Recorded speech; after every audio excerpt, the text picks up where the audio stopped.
मेरे प्यारे बच्चों, पिछली वीडियो में हमने इनवर्स ट्रिग्नोमेट्रिक फंक्शन के चैप्टर के बारे में बताया था और उसमें 2 क्वेश्चन कराए थे। अब हम एक्सरसाइज 2.1 में पहला क्वेश्चन करेंगे, जिसमें है साइन इनवर्स -1/2। इसको हम लेट कर लेंगे। Let y is to sine inverse -1/2।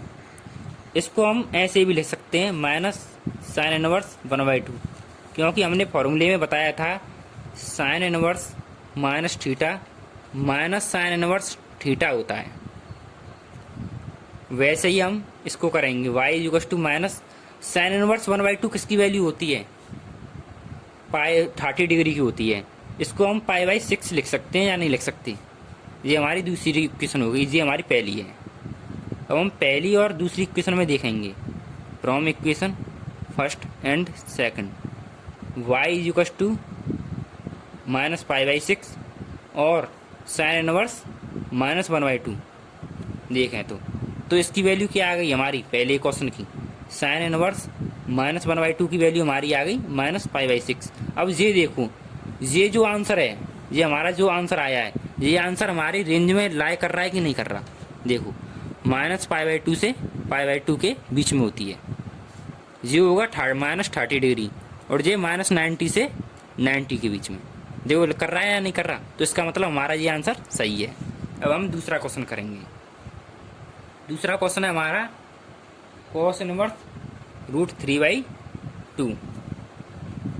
Late y is to cos inverse √3/2।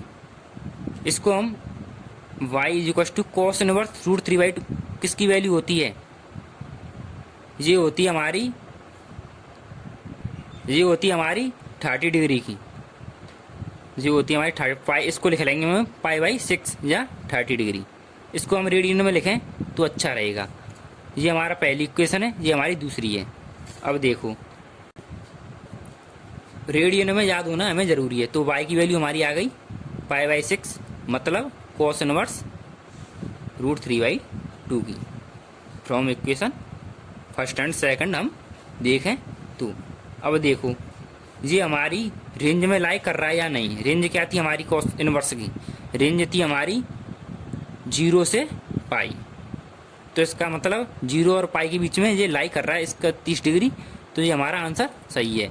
अब हम तीसरा क्वेश्चन करेंगे। Let y is to cosec inverse 2। ये हमारी पहली इक्वेशन हो गई। y इज टू, ये किसकी वैल्यू होती है? ये होती है π/6 की वैल्यू होती है। ये दूसरा इक्वेशन हो गया। अब हम पहली और दूसरी इक्वेशन में देखें, फर्स्ट एंड सेकंड इक्वेशन में देखें तो हमें कोसेक इनवर्स 2 की वैल्यू क्या मिलती है? π/6। ये हमारा आंसर हो गया। अब देखो, ये हमारी रेंज में लाई कर रहा है या नहीं कर रहा? रेंज क्या होती है हमारी इसकी? -π/2 से π/2 के बीच में, -0, इसमें 0 नहीं होती। तो ये -π/2 से और π/2 के बीच में लाई कर रही है। इसका मतलब हमारा ये आंसर सही है। तो हम चौथा क्वेश्चन करेंगे। चौथा क्वेश्चन है हमारा tan इनवर्स -√3।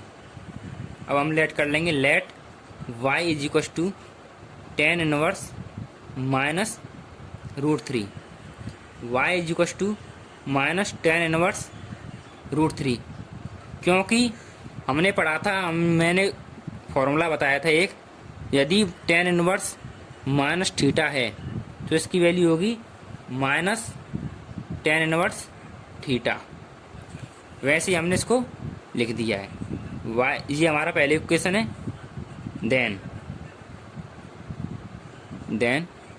माइनस, ये किसकी वैल्यू है? ये है 60 डिग्री की। 60 डिग्री को हम कैसे लिखेंगे? π/3।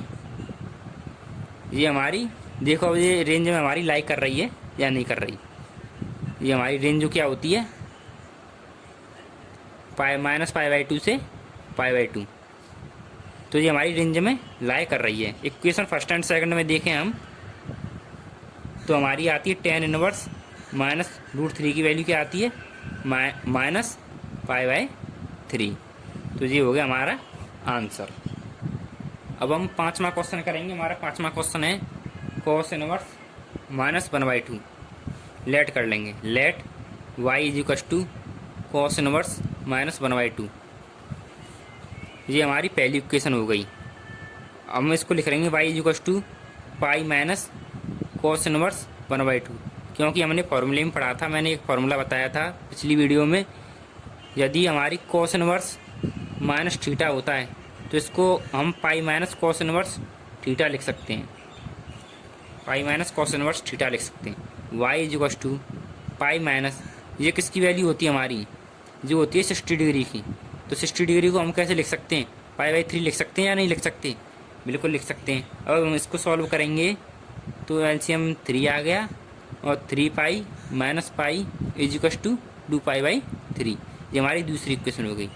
From equation first and second cos inverse -1/2 is equal to 2 पाई/3।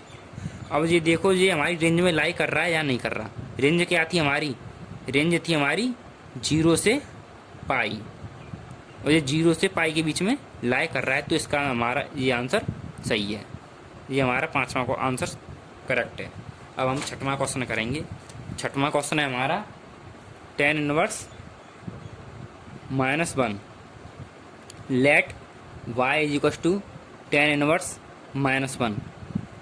y is equal to -tan inverse 1 लिख सकते हैं हम इसको, क्योंकि हमने फॉर्मूले में बताया था यदि tan इनवर्स माइनस थीटा है हमारा तो -tan इनवर्स थीटा हम इसको लिख सकते हैं। अब then y is equal to, ये किसकी वैल्यू होती है हमारी, पाई/4 की। तो ये हमारी दूसरी इक्वेशन हो गई, ये हमारी पहली इक्वेशन है। अब हम from equation first and second देखें तो हमारी tan इनवर्स -1 की वैल्यू -पाई/4 होगी। अब देखो रेंज में लाई कर रहा है या नहीं कर रहा। रेंज थी हमारी, क्या थी रेंज हमारी, -पाई/2 से ओपन ब्रैकेट था उसमें, ओपन था उसमें, -पाई/2 से पाई/2 के बीच में लाई कर रही थी। अब देखो ये लाई कर रहा है या नहीं कर रहा, बिल्कुल कर रहा है, तो ये हमारा आंसर सही है। तो ये हो गया हमारा आंसर। अब हम अगला क्वेश्चन करेंगे। अगला क्वेश्चन है हमारा 7 sec इनवर्स 2/√3। इसको लेट कर लेंगे, let y is equal to sec inverse 2/√3। ये हमारा पहला इक्वेशन हो गया। y इज इक्वल टू, ये किसकी वैल्यू होती है, ये होती है 1/2 हाफ √3/2, ये होती है पाई 30 डिग्री की। तो इसको हम लिख सकते हैं पाई/6। ये हमारा दूसरा इक्वेशन हो गया। तो फ्रॉम फर्स्ट एंड सेकंड हम देखें इक्वेशन फर्स्ट एंड सेकंड, तो sec inverse 2/√3 is equal to pi हो गया। तो मैं एक चीज़ और भूल रहे होंगे, तो आप कह रहे होंगे कि सर ने ये तो बता दिया पर ये नहीं बताया। ये तो पॉजिटिव होता ही है। यदि हमें वहाँ पे हमने फार्मूला पढ़ा था, यदि sec इनवर्स थीटा हो तो जब माइनस तो इसमें है ही नहीं, उसमें माइनस था, तो हमने ये बता दिया, ये माइनस पहले आ गया। यदि पॉजिटिव है, यदि ये पॉजिटिव है तो ये पॉजिटिव ही रहेगा, यही रहेगा, sec इनवर्स थीटा ही रहेगा। ये हमने इसलिए नहीं बताया। अब देखो ये रेंज में लाई कर रहा है या नहीं कर रहा। इसकी रेंज क्या थी, इसकी रेंज थी 0 से पाई, उसमें पाई/2 नहीं था। तो देखो 0 से पाई के बीच में लाई कर रहा है या नहीं कर रहा, बिल्कुल कर रहा है। तो ये हमारा आंसर हो गया। अब हम 8वां क्वेश्चन करेंगे। 8वां क्वेश्चन है हमारा cot इनवर्स √3। इसको हम लेट कर लेंगे, let y is equal to cot inverse √3। अब हम देन इसके बाद करेंगे y इज इक्वल टू, ये किसकी वैल्यू है, ये है 30 डिग्री की। इसको हम लिख लेंगे पाई इज इक्वल टू पाई/6। ये हमारा दूसरी इक्वेशन होगी, ये पहली हो गई। इक्वेशन फर्स्ट एंड सेकंड में हम देखें, फर्स्ट एंड सेकंड में देखें तो हमारी cot इनवर्स √3 की वैल्यू पाई/6 हो गई। ये हमारा आंसर हो गया। अब देखो ये रेंज में लाई कर रहा है या नहीं कर रहा, अभी हम नहीं बता सकते ये हमारा आंसर है या नहीं हो। ये हमारी रेंज क्या थी इसकी इसकी रेंज थी हमारी 0 से पाई। तो ये हमारी रेंज में लाई कर रहा है, ये हमारा आंसर सही है। वैसे हमारा आंसर सही होगा, ज़्यादातर सही जाएंगे, सभी सही जाएंगे ज़्यादातर, क्या मतलब है, लेकिन हमको ये वैल्यूज याद होनी चाहिए। जैसे कि हमने आपको बताया था टेन इनवर्स माइनस थीटा क्या होता है, कॉट इनवर्स माइनस थीटा क्या होता है, साइन इनवर्स माइनस थीटा क्या होता है। यदि आपको ये याद हो तो हमारे सभी आंसर सही जाएंगे। अब हम अगला क्वेश्चन करेंगे, 9वां क्वेश्चन है हमारा, ये है। अब हम इसको लेट कर लेंगे, let y is equal to cos inverse minus 1/√2, y is equal to pi minus cos inverse 1/√2। हम इसको लिख सकते हैं क्योंकि हमने फॉर्मूले में बताया था कि यदि हमें कॉस इनवर्स माइनस थीटा दे रखा हो तो हम इसको पाई माइनस कॉस इनवर्स थीटा लिख सकते हैं। ये हमने आपको बताया था। y इज इक्वल टू, ये हमारी पहली इक्वेशन है, y is equal to pi minus 1/√2 cos inverse 1/√2 किसकी वैल्यू है, पाई/4 की। तो हम इसको सॉल्व करें तो ये होगा 3π/4 आएगा। ये हमारा दूसरी इक्वेशन है। अब देखो ये रेंज में लाई कर रहा है या नहीं कर रहा। रेंज क्या थी हमारी, रेंज थी हमारी 0 से पाई। अब हम ये हमारी रेंज में लाई कर रहा है, तो from equation first and second cos inverse minus 1/√2 की वैल्यू क्या हो गई, 3π/4। ये हमारा आंसर हो गया। अब हम 10वां क्वेश्चन करेंगे। 10वां क्वेश्चन है हमारा cosec inverse minus √2 let y is equal to cosec inverse minus √2। ये हमारी पहली equation, y is equal to minus cosec inverse √2 लिख सकते हैं क्योंकि हमने फॉर्मूले में बताया था यदि कोसेक इनवर्स माइनस थीटा हो तो इसको लिख सकते हैं हम minus cosec inverse theta. y is equal to minus ये किसकी वैल्यू होती है, पाई/4 की। ये हमारी दूसरी इक्वेशन होगी। अब इसको रेंज में देखो, रेंज में लाइक कर रहा है या नहीं कर रहा। रेंज क्या थी हमारी, -π/2 से π/2। उसमें 0 नहीं था, 0 डिग्री नहीं था, तो इसमें 0 तो है ही नहीं। -π/2 से π/2 के बीच में ये वैल्यू है। तो from equation first and second हम देखें तो कोसेक इनवर्स -√2 की वैल्यू क्या हो गई, -π/4। ये हमारा आंसर हो गया। ये हमारा 12वां क्वेश्चन। अब हम इसको भी ऐसे एक एक करके सॉल्व करेंगे। लेट पहले को सॉल्व करें, y is equal to cos inverse 1/2। y is equal to ये किसकी वैल्यू है, 60 डिग्री की। 60 डिग्री को हम π/3 लिख सकते हैं। ये हमारे पहले का आंसर आ गया। अब हम ऐसे दूसरे को करेंगे। दूसरा है हमारा साइन इनवर्स 1/2। लेट y कर लेते हैं। Let y is equal to sine inverse 1/2। y is equal to sine inverse 1/2 किसकी वैल्यू है, ये 30 डिग्री। 30 डिग्री को हम π/6 लिख सकते हैं। Is equal to sine inverse 1/2 की वैल्यू है। अब हम इसको पुट कर देंगे इसमें। तो पुट करेंगे तो इसमें पुट करो 1/2 को, इसको लिख लेते हैं पहले हम, कहीं गलत ना हो जाए हमारा जल्दी में।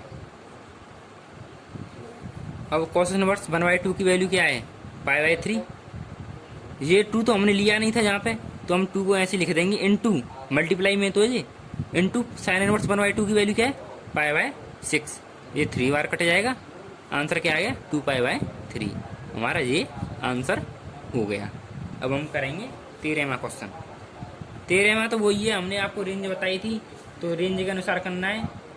तो यदि if sine inverse x is equal to y है तो हमको रेंज बतानी है, कुछ नहीं है।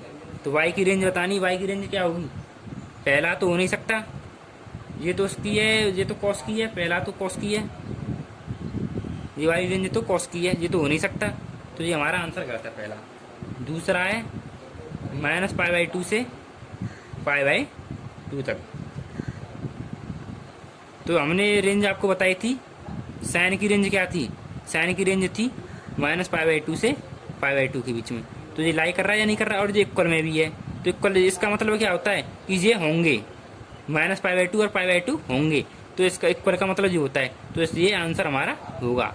तो ये हमारा आंसर करेक्ट है, बी वाला ऑप्शन करेक्ट है। सी वाले को भी देख लो, सी वाला है हमारा 0 से y और पाए। ये रेंज कैसे लिखी जाएगी, ऐसे लिखी जाएगी 0 से पाई। ये हमारी रेंज भी नहीं है, ये हमारी सेक की है रेंज। तो ये हमारा ये आंसर भी करते हैं, ये हमारा आंसर भी करते हैं। और डी वाला क्या है, -π/2 से y π/2 तक। इसको हम कैसे लिख सकते हैं, इस रेंज को, इसको लिख सकते हैं हम, इसको ओपन ब्रैकेट करेंगे, ओपन ब्रैकेट ओपन। यदि इसमें इक्वल का साइन नहीं, इक्वल का साइन होता तो ऐसे ब्रैकेट बनाते, और क्लोज का वैसे साइन होता, ऐसे होता तो हम इसके लिए ऐसे बनाते ब्लॉक। तो ये ओपन ब्रैकेट होगा -π/2 से π/2। तो ये तो किसी का है नहीं, तो ये हमारा ये भी आंसर गलत है। अब हम करेंगे 14वां क्वेश्चन। 14वां क्वेश्चन है हमारा tan−1√3 -sec−1 -2। इसकी वैल्यू बतानी है हमको। अब हमें एक एक करके इसको भी सॉल्व करेंगे। Let y = tan−1√3। ये किसकी वैल्यू है, ये हमारी 60 डिग्री की। 60 डिग्री को हम π/3 लिख सकते हैं। तो ये हमारी वैल्यू आ गई, ये वाली, ये हमारा पहला है। ऐसे ही हमें दूसरा करेंगे, लेट y = इसको सॉल्व करेंगे हम, इसको सॉल्व करेंगे हम y = sec−1 -2। इसको हम ऐसे लिख सकते हैं, y = π sec−2 लिख सकते हैं इसको हम। हमने आपको फॉर्मूले में बताया था, जैसे कि यदि हमारा sec−1 -θ है तो हम इसको π sec−θ लिख सकते हैं। तो y = π ये किसकी वैल्यू है, 1/2√3/2। ये तो किसी की है, ये तो 60 डिग्री की है कि किसी की है, ये हमारी 60 डिग्री की है। 60 डिग्री को हम ऐसे लिख लेंगे π/3। इसको हम सॉल्व करेंगे तो ये 3 LCM आ गया, 3π - π = 2π/3। तो ये हमारी वैल्यू, इसकी क्या वैल्यू आ गई, sec−1 -2 की वैल्यू आ गई 2π/3। अब हम इसको, इन दोनों वैल्यूज़ को पहले इसमें पुट कर देंगे, इसमें पुट करेंगे। Now tan−1√3 sec−1 -2। tan−1√3 की वैल्यू क्या है हमारी, π/3 -2π/3। इसको सॉल्व करेंगे तो क्या आ गई, -π/3। ये हमारा आंसर है, ये बी वाला करेक्ट आंसर, बी वाला हमारा करेक्ट आंसर होगा।